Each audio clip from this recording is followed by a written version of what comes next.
आज आपण पचायला हलकी, शरीराला पोषण देणारी आणि ऋतूनुसार खाण्यास उपयुक्त मानली गेलेली चिगळ या रानभाजीचे आपण 2 प्रकार पाहणार आहोत. जर हा व्हिडिओ तुम्हाला आवडला तर व्हिडिओला लाईक करा, चॅनलला सबस्क्राईब करा आणि बेल आयकॉनवरती क्लिक करा. ही चिवळची भाजी आहे. काही ठिकाणी ह्याला चिगळची भाजी म्हणतात, कोण चिवळची म्हणतात. जराशी मोठी पाने असेल तर त्याला घोळची पण भाजी म्हटली जाते. ही विशेषतः रानामध्ये खाली जमिनीबरोबर असते, त्यामुळे त्याला जास्त माती चिकटलेली असते. बाजारातून जेव्हा आपण आणतो त्यावेळेला त्याला 2 ते 3 वेळा स्वच्छ धुवावी लागते आणि चांगली नीट करावी लागते. आता ही ज्या भाजीचे आरोग्यदायी फायदे खूप आहेत. शरीरालाही थंडावा देणारी भाजी आहे. याच्यामध्ये फायबर्स भरपूर आहेत, त्यामुळे पचन सुधारते. कॅल्शियम आहे, व्हिटॅमिन ए आहे, व्हिटॅमिन सी आहे, त्यामुळे अत्यंत औषधिक अशी ही भाजी आहे. आता ही नीट कशी करायची आहे तर अशा पद्धतीचे हे असतात.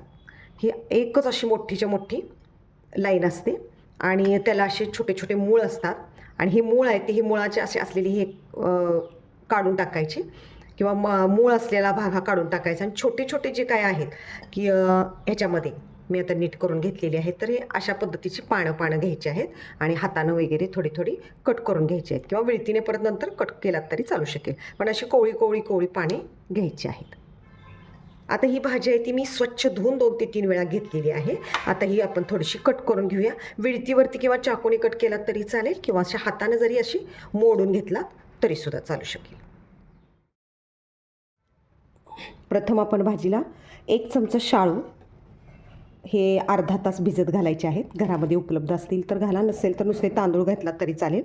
आणि इथे 1-2 चमचे हे तांदूळ मी भिजत घातलेले आहेत. हे एक अर्धा तास भिजत घालायचे आहेत आणि मिक्सरमध्ये त्यानंतर त्याची भरड काढून घ्यायची आहे.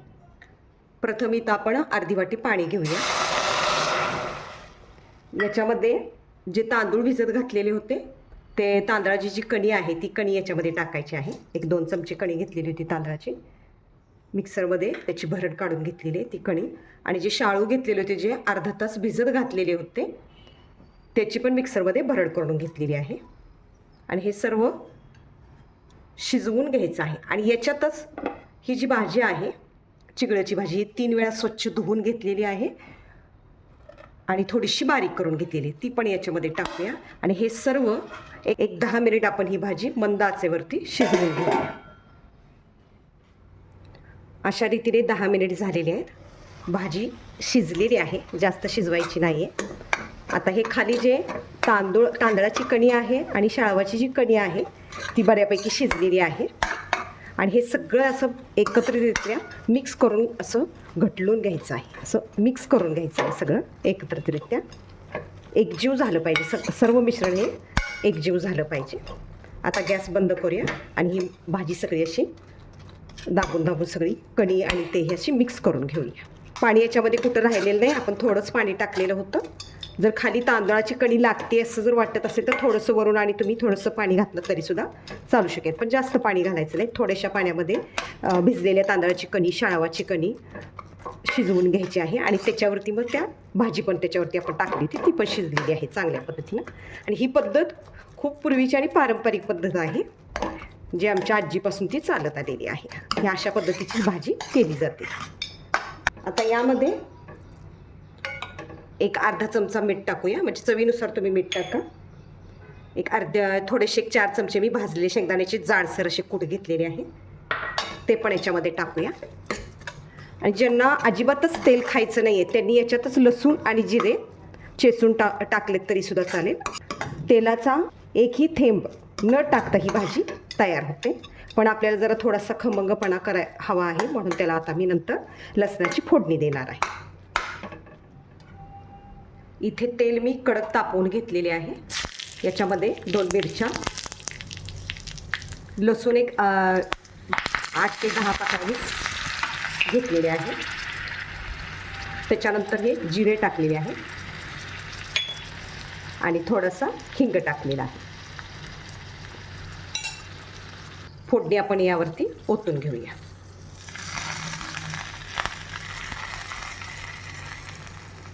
अशा पद्धतीने ही फोडणी जी आहे ही छानरीत्या आपण याच्यामध्ये मिक्स करून घेऊया. आणि अगदी साध्या पद्धतीनं, पारंपरिक पद्धतीने ही आपली भाजी तयार झालेली आहे. कढईमध्ये सुद्धा जर आपण लसूण फोडणीला, जिरे फोडणीला टाकून जर ती भाजी तुम्ही त्याच्यामध्ये टाकला तरीसुद्धा चालू शकेल.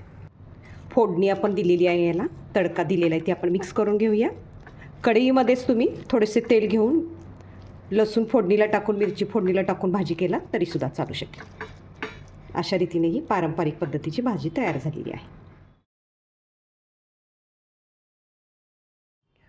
कढईमध्ये 3 चमचे तेल घेतलेलं आहे. तेल थोडंसं जादा घ्यायचं म्हणजे भाजी छान होते. यामध्ये आपण जिरे टाकूया, अर्धा चमचा. त्यानंतर मी एक लसणाच्या 5 ते 6 पाकळ्या चेचून खलबत्त्यामध्ये घेतलेल्या आहेत, त्या टाकूया. हे थोडंसं हलवून घेऊया. एक मोठा कांदा मी चिरून घेतलेला आहे, तो यामध्ये टाकूया.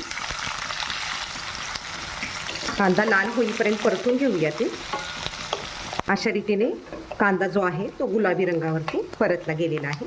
आता यामध्ये काय करूया, आपण ही जी भाजी घेतलेली होती ही भाजी टाकूया. ही स्वच्छ धुवून नीट करून विळतीने मी थोडीशी कट करून घेतलेली आहे. ही तेलामध्ये आधी परतून घेऊया, चांगली तेलामध्ये परतून घेऊया. तेलावरती चांगली भाजी परतून घेतलेली आहे. कच्ची ज्या वेळेला भाजी टाकली होती त्यावेळेला कढईमध्ये जास्त प्रमाणात ती दिसत होती. आता तेलावरती परतल्यामुळे त्याचं कमी प्रमाण दिसत आहे. आणि यानंतर मग आपण याच्यामध्ये मीठ टाकायचं आहे, एक अर्धा चमचा मीठ, चमचा तिखट टाकलेलं आहे. तिखट तुमच्या आवडीनुसार तुम्ही टाकू शकता. आणि हे सर्व मिक्स करून घेऊया. आता एक 2 ते 3 मिनिट आपण याच्यावरती झाकण ठेवूया आणि थोडीशी मऊ अशी शिजवून घेऊया भाजी. 1-2 मिनिट झालेले आहेत, त्याची वाफ काढून घेतलेली आहे. भाजी ताजी असली की अशी थोडीशी त्याला पाणी सुटते. आता ही भाजी थोडीशी चिकट असते, म्हणून यामध्ये तुम्ही शेंगदाण्याचे मोठे मोठे कूट करून घातलात, एक 4 चमचे तरी चालेल. पण मी इथे बेसनपीठ घेतलेलं आहे, ते बेसनपीठ थोडं थोडं टाकून घेऊया आणि मिक्स करून घेऊया. जरा वेगळ्या चवीची ही भाजी तयार होते. सगळं एकदम टाकायचं नाही, थोडं थोडं टाकत जायचं. जरा सुट्ट्या पद्धतीनं सुक्की अशी भाजी झाली पाहिजे. मिक्स करत थोडे त्याच्यात टाकत जाऊया.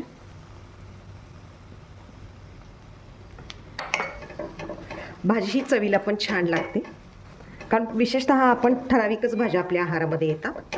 मेथीची भाजी, पालक, पण या भाज्या कधी आपल्या आहारात येत नाहीत. ह्या रानभाज्या आहेत, पण कधीतरी वेगळेपणा म्हणून अशी पण भाजी आपल्या आहारात असायला हवी.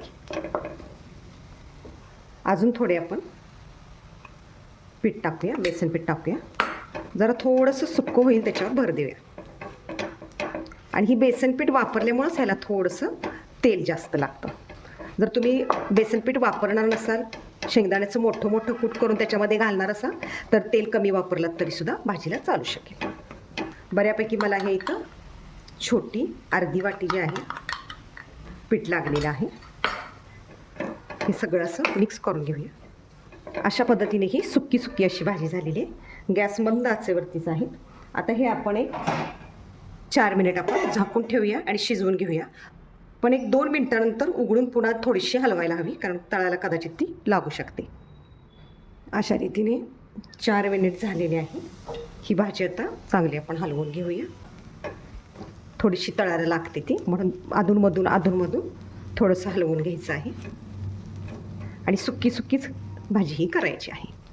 आता यावरती झाकण ठेवूया आणि गॅस बंद करूया आणि वाफेवरती अशीच एक 2 ते 3 मिनिट भाजी राहू देत. त्यानंतर आपण भाजी खाण्यासाठी तयार होईल. अशा रीतीने ही भाजी तयार झालेली आहे. सुक्की सुक्की अशी झालेली आहे. आता सगळ्यात शेवटी याच्यामध्ये कोथिंबीर टाका, भरपूर कोथिंबीर टाका. माझ्याकडे थोडीच होती.